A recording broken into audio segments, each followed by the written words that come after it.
अत्याचारी। बेटा हमार रोए बिटिया हमार हो, माई और दादा के हालत बेकार हो। कैसन जुलुमा कैल भारी ये मोदी तू ता कैला अत्याचारी। रोवे गरीब दुखियारी ये मोदी तू ता कैला अत्याचारी। नोट लेके घूमी गाली मिले ना अनाज हो, भूखे पेट सुतल बाटे पूरा परिवार हो। कंचना पे विपत पड़ल भारी ये मोदी तू ता कैला अत्याचारी।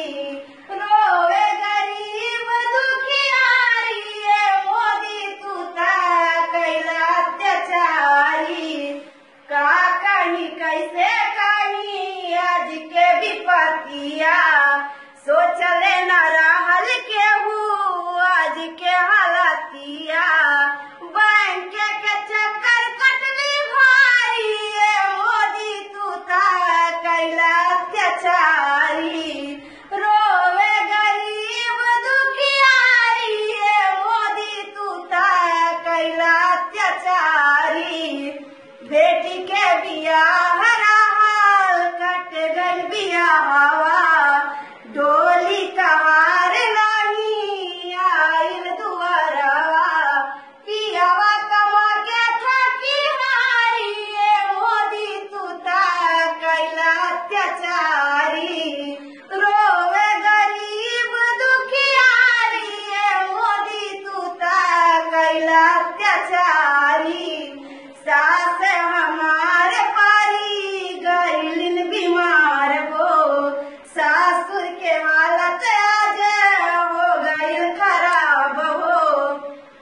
काला धन पे सूते रजवाड़ी ये मोदी तू ता कैला अत्याचारी। रोवे गरीब दुखियारी ये मोदी तू ता कैला अत्याचारी।